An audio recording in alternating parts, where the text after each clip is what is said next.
Hi guys. I've had a lot of people asking about my barn, so I thought I would do an actual barn tour today. Um, this is my sweet little barn. I designed it myself. Um, my background is in home design for humans.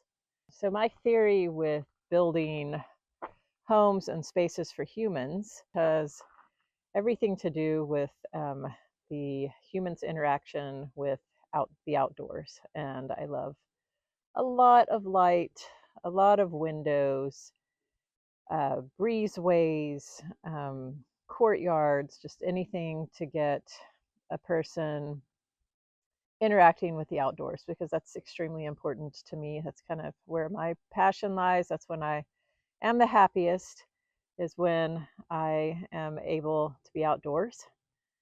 Um, Therefore, I think I integrated that into my barn. I wanted a very beautiful space, so I would want to be out here with the horses. And I did a lot of research, spent a lot of time coming up with this design. So let's take a closer look at it. All right, in a former video, I said that my barn was 24 by 30 feet. I came out and measured it again, did some official measuring, and it's actually 28 feet across and 30 feet deep. So I was a few feet off. We've got 14 feet on this side. This is a traditional pole barn. So we've got the poles that are sunk into the ground. I've got 6x6s here, here, one center 6x6 that comes up to the peak of the roof, one here and one here. So that's 5 across this end, 5 across the other end. This wall here on the other side of this is my feed room. This window is so cool. I got it just at a secondhand store for $30. It had some broken panes. It does open. One of the mechanisms was rusty and had rusted through. It still works fine, but it wouldn't be great for use indoors, but it works just perfectly for a window to my feed room. This is a 6-foot gate here. This is a little 8-foot wall there. So this is the west side of the barn, and it's kind of the side that we approach. I did want it to be really pretty because when I walk through my gate here, this is the entrance gate into our paddock. This is the view you see, and I'm super happy with it. So we'll come over here to the north side of the barn.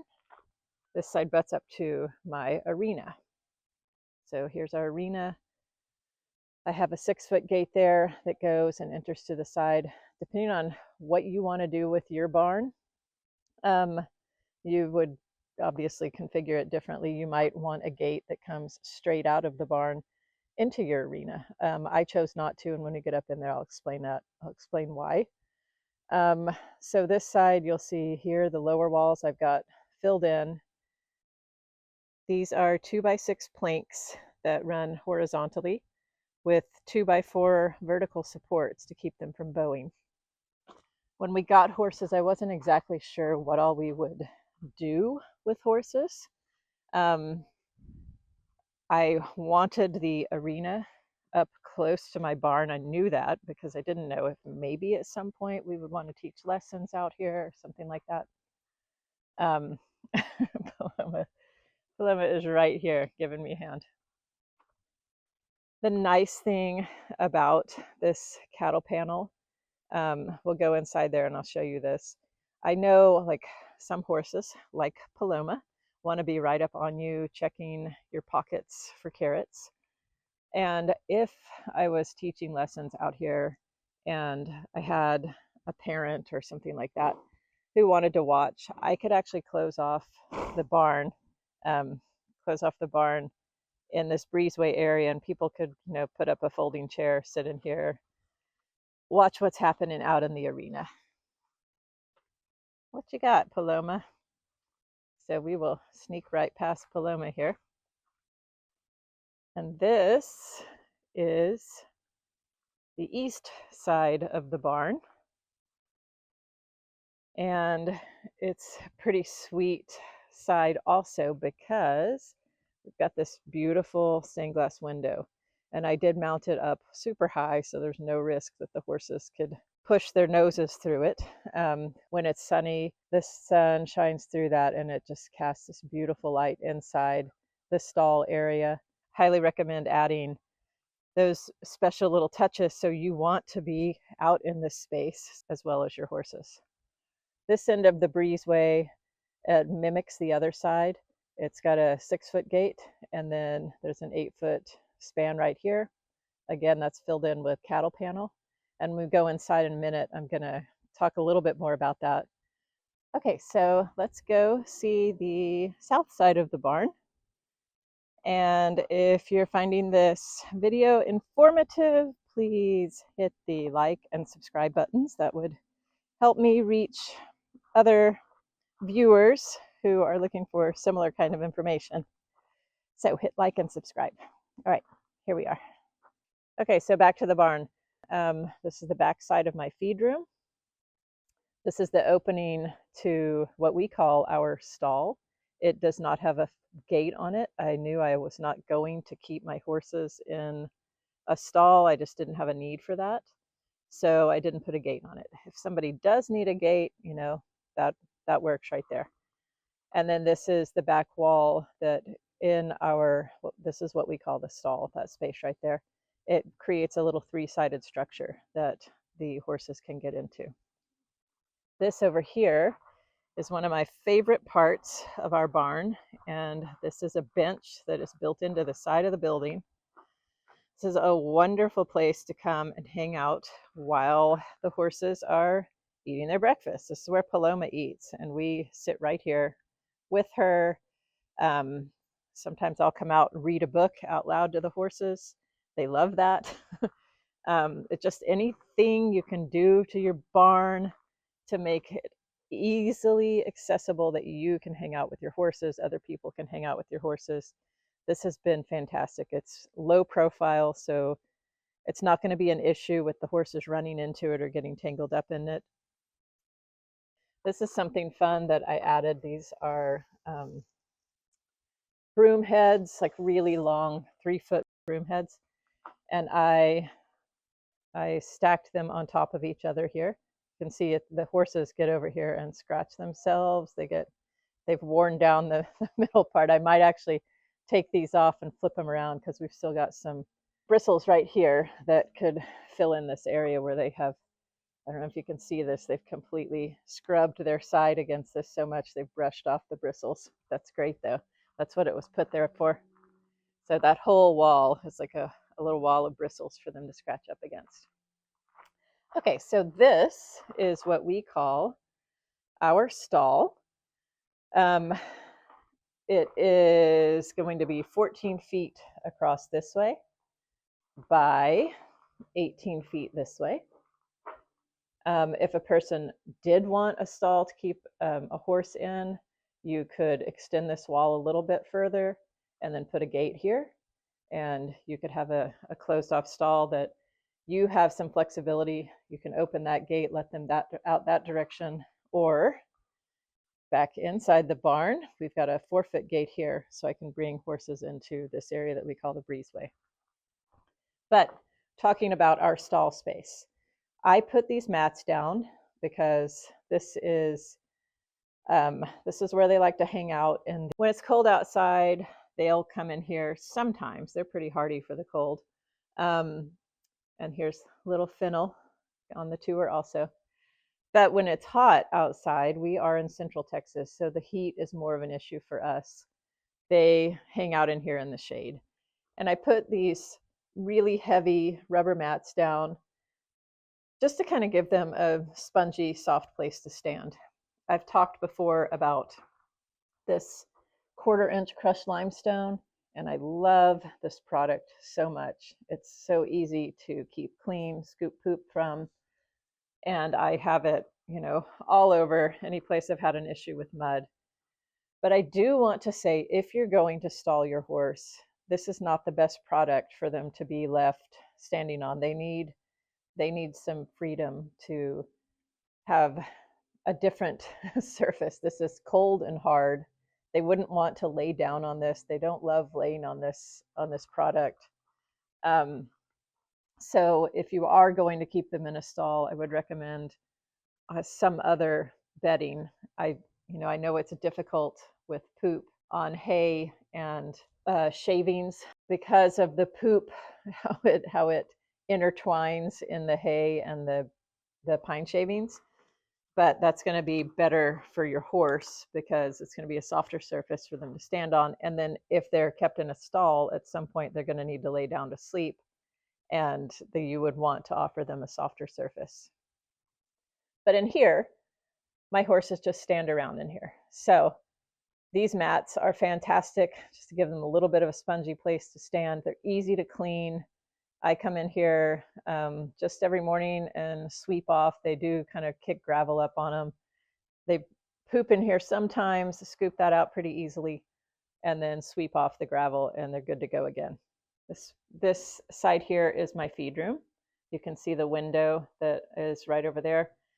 That's just to keep rain from coming in. Obviously, this is open air. We're going to go inside there in just a minute.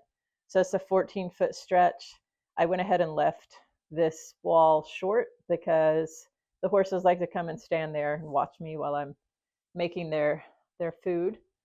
This is a fun thing. Our horse, obviously, I mentioned, is named Paloma. So we've got this really cool sign, La Paloma Gallery. Just happened to be lucky enough to find that in an estate sale on the last day of the estate sale when everything was kind of cheap. So I got it, and I was so lucky that it just kind of fit perfectly up in that opening. I will mention while we're in here, I've got a fan mounted inside a box behind cattle panel. This tiny little fan doesn't move a ton of air, but in the summer, it's enough that the horses can get in here in the shade, step right up and get that blowing on their legs, and it'll keep some flies away. So let's come right back in here through this gate into our breezeway. On this side, we were just outside and I pointed this out, but we've got a 6-foot gate there, an 8-foot wall here. Again, I chose to have cattle panel here for the reason that if I did want to do offer lessons on this property, could close this off, keep people safe from the horses when you're not supervising. They could hang out in here in the shade and have full view of the arena and have some interaction with what's going on. I keep a hay bag in this space, so the horses always have access to food because I keep these gates open. They can come and go as they please.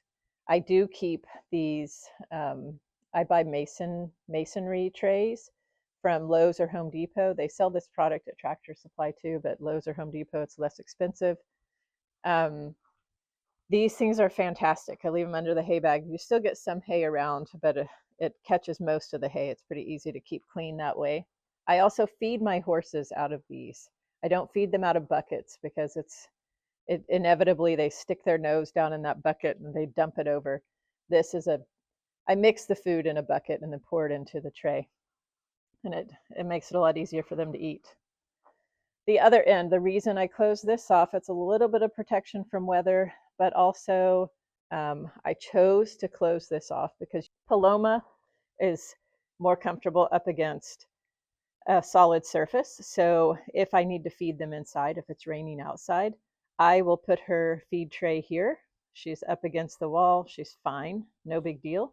Blue, however, the big guy right there, he's an extremely claustrophobic horse.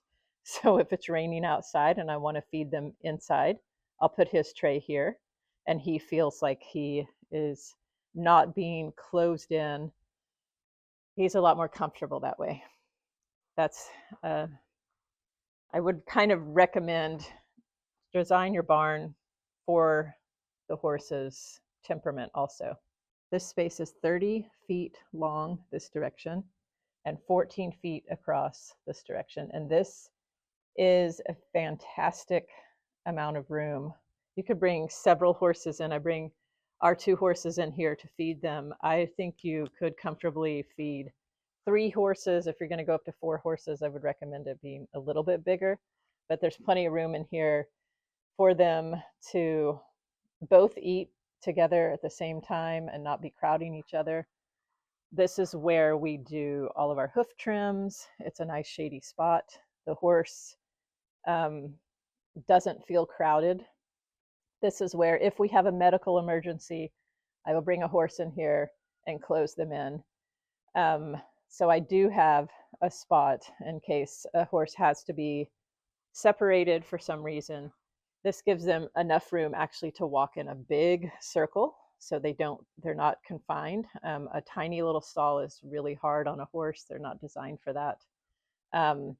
But sometimes you do have to close a horse off for their own good. If I had an emergency with a horse, we've had Blue has choked a couple of times. I get him in here. I have 3 or 4 vet techs in with him, and everybody feels like they've got enough room. He's, like I said, a claustrophobic horse, so this is a great space for him. There's room to walk around. Everybody's comfortable that way. So we're going to go over here to my feed room.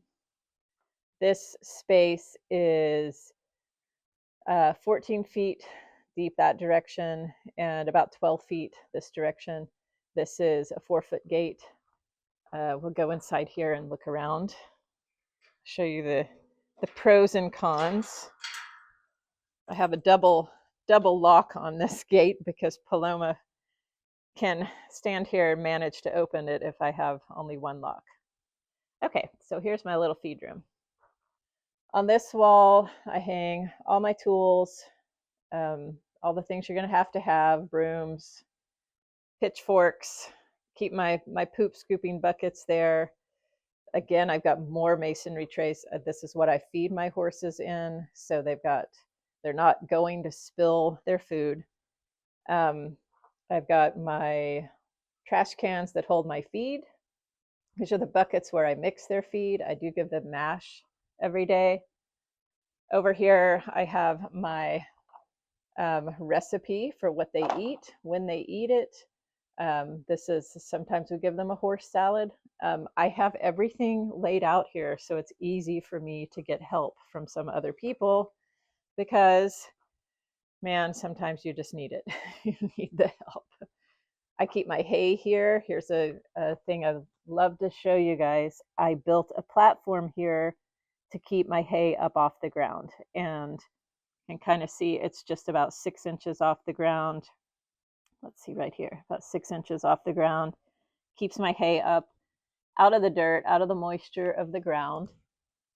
I can hold 12 bales of hay. I can hold 6 bales on this side of alfalfa, 6 bales on this side of coastal. That much hay lasts me about a week with 2 horses and 7 goats.